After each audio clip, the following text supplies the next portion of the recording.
Good morning, welcome to Planet Mojo. Today I'm going to be installing this anti-siphon wall hydrant in that wall right there.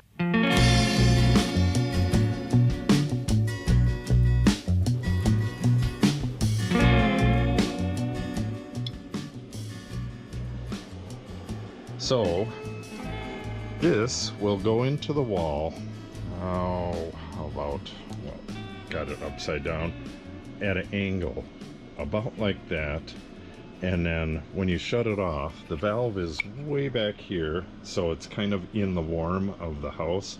Well, it is in the warm of the house. So when you shut this off in the winter, it drains out of the spigot right there, and the water stays way back here. So that's how they work. So to install this, I'm going to have to drill a hole at an angle through here. Then I'm going to have to drill a hole through a mounting piece and mount this to that mounting piece and then fit the two holes together. You'll see what I mean when I get that far. There is a 1/2 inch of OSB here, plus an 1.5 inches of foam on the outside of that, plus 3/4 inch furring strips. Then this will be mounted on a block that's 1.5 inches thick. I'll show you some of the stuff that's mounted on the main house so you can kind of see what I'm talking about. Alright, this is a furring strip, so you have about 3/4 inch back to the foam. Then you have the foam, then you have the OSB behind that, and then you have a 2x6 wall. But on top of the furring strip goes the siding. So when you're mounting the faucet, it has to be on something that the siding can die into. And this is kind of what I'm talking about. This is a block that's screwed through the foam into the OSB, and then it brings it out far enough that so that you can die the siding into it. Those are the same way. So what this mounts to on the outside, that blocking, has to be at least 7/8 inch thick, if I remember right.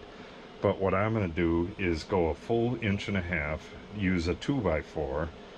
That way I should have enough room. See, this has to be far enough out so that this part remains in the wall here, and then the elbow will go on and connect with the pipe. At some point this is going to be removed and we're going to build another addition behind this. Then this water pipe will just supply the new addition with water, and this will go into there as well. So what I got to do is measure the slats out there, outside to outside, and get a board cut to mount this on, and then I got to drill a hole at an angle through here and match stuff up. Alright, I got my board cut and a couple boards to brace it up. Now I got to drill a hole through it. The spigot itself says to use a 1 1/8 bit, and I believe that's just for the clearance because it's at an angle like that. I'm going to drill the hole at a slight angle as well, and then this will go on the outside of the house.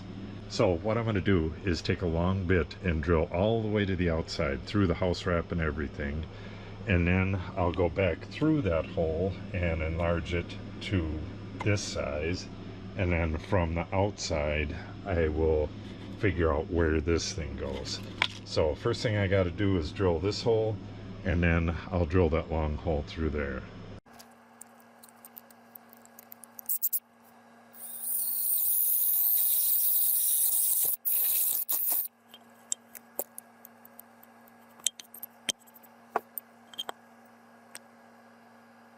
Okay, so this is the composition of the wall right here. We have 5.5 inches, which is the stud depth right there, 1/2 inch OSB, 1.5 inch foam, and 3/4 furring strip, which comes to 8.25.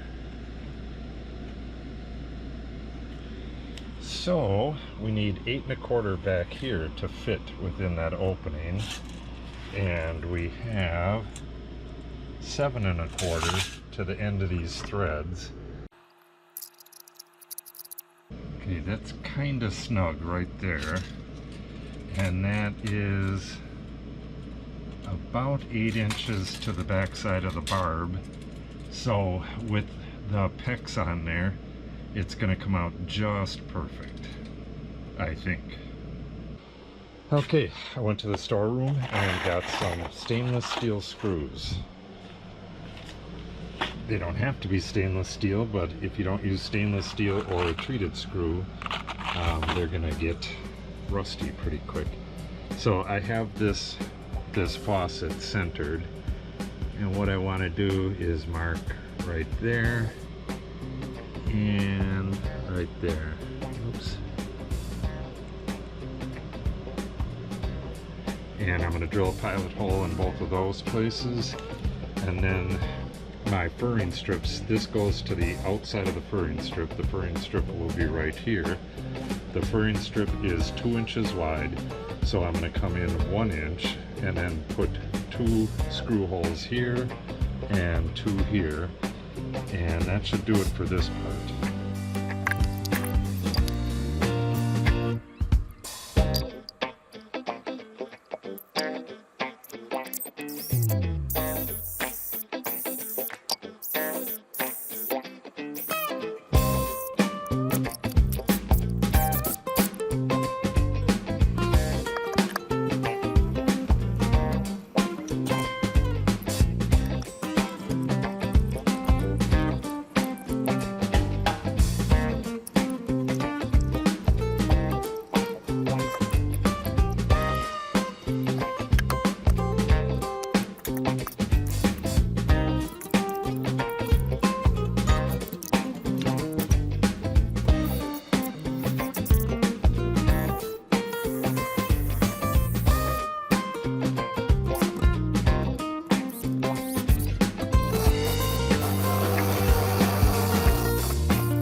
Okay, it looks like we got a nice clean hole to the outside, and it poked through the house wrap out there, so I can find it. Now I just got to bring that out and use those screws to screw it into place.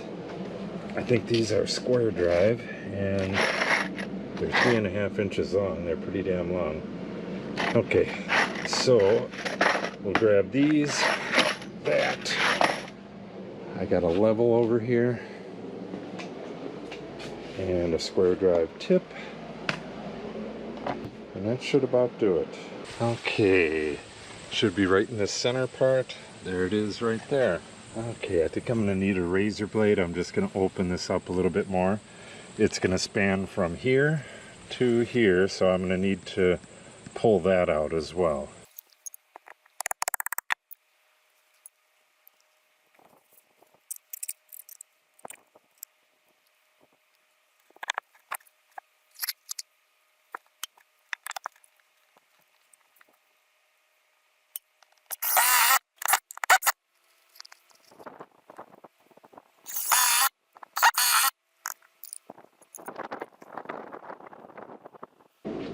Alright, that looks perfect.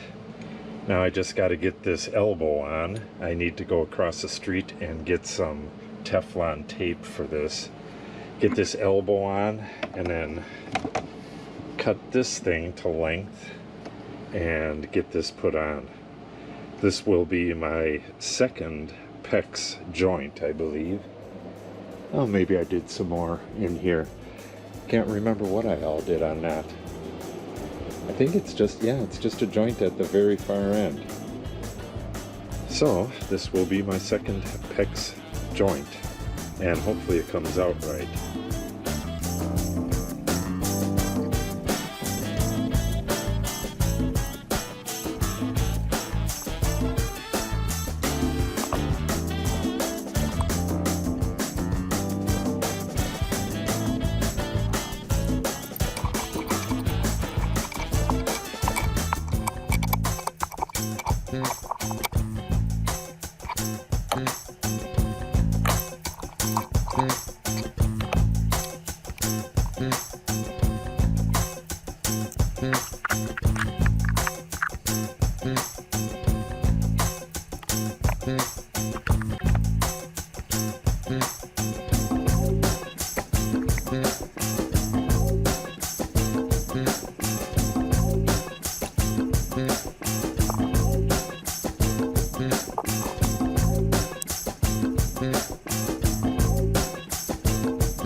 Okay, that's it. Hopefully this is a good joint. Now, I believe everything else is sealed off. Now, I just gotta turn this water on. So, I gotta turn them both on.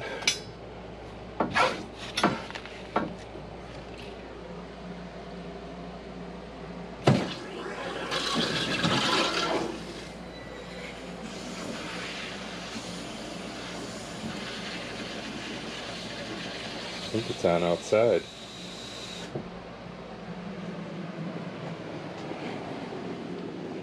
I didn't see any leaks in here.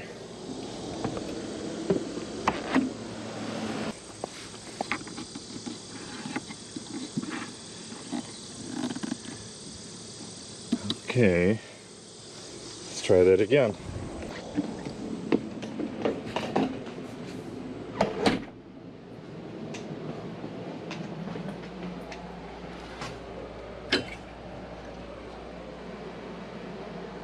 Okay, this was completely leak-free when I tested it last time.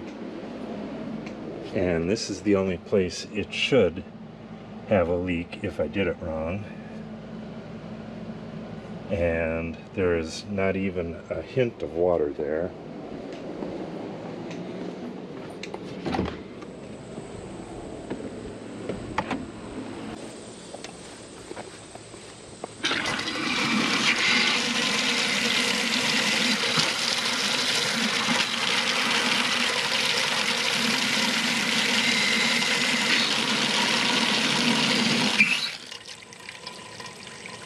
That last little bit drizzles out from the pipe in there. Now there's one last thing to check. I need to make sure that this thing is going to be contained within the wall. And bingo. Yeah, I don't want the wall touching it either, and I have a good 3/16 of a gap there. So now I just got to foam up around that. When we put the siding on, I'll foam up the outside as well. If this doesn't penetrate all the way to the outside, it probably will though. And then that should be it for this faucet.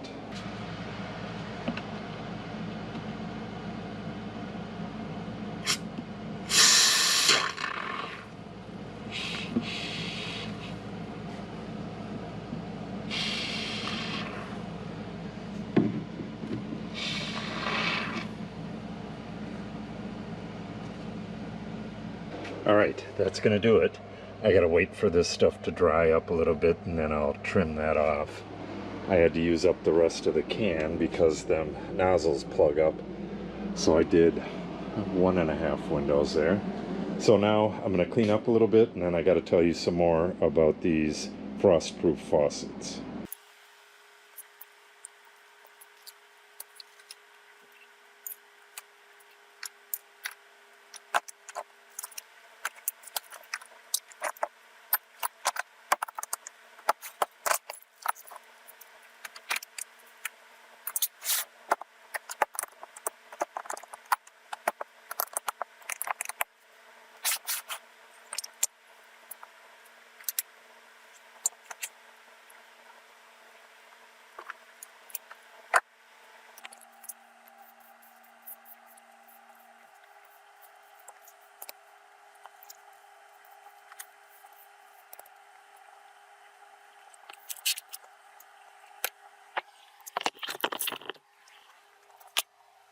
Okay, that's gonna wrap it up. I got a little cleanup to do once this foam is nice and dry. As far as these frost-free faucets go, they make all different sizes. If you're gonna put it in an unheated basement and you're in a cold climate, it's a much longer unit to get you away from the really cold wall. This wall, see, the valve is right here. There's foam on the outside of this. There's 1.5 inches of foam outside of this, and then there'll be whatever, maybe 4 inches of foam before the valve. So there's a lot of insulation between the really cold weather outside and this valve here. If we would have went with a shorter one, it would be much closer to the cold air outside, and when it gets 60 degrees below zero, I'd be afraid that it would blow the thing up. We've already had one of these blow up. If you leave a hose on these things in the winter, and we were cleaning a deer and we left the hose on and it was really cold out and it froze. That keeps it from siphoning back out, and it froze and split the valve. That happened in the main house and it flooded the house. So got to be careful with these things. Do not leave a hose on them in the winter. And like I said, keep the valve as close to the heated space as you can. So that's going to about wrap it up. When we do the addition on this house, like I said, this will be the water supply and this is the electric supply. So this is going to get coiled up and be left in the wall here, and it's long enough, it should make it to wherever I have the sub panel in there, and that's powered by this sub panel which goes to the main panel. So everything will be ready for another addition back here. Tomorrow I'm going to wrap up this wall. I have a 3-wire here, which is 2 circuits. One of the circuits is going to power this outlet and the outlet behind there, and the other circuit is going to come back up here and power the mini split up here. So hopefully I can get that all wired up tomorrow. If I do, that'll finish up this wall. Then I have 2 outdoor outlets, one on that side, one on that side. I got to get those installed, and then it's just basically wiring the boxes up, and then I need to connect to the switches so I can get rid of this monstrosity right here. I have these lights right here running off an extension cord temporarily. So I'm gonna guess it's going to be a day to do this stuff and at least a day to do this stuff, mostly because, well, actually it's not that bad. I just got to move the insulation. So if you want to see that stuff, make sure you subscribe and click on the update icon. If you have any questions or comments, make sure you put them in the comment section below. And if you give the video a like and or share it, it helps the channel out greatly. Thanks for watching and have a great day.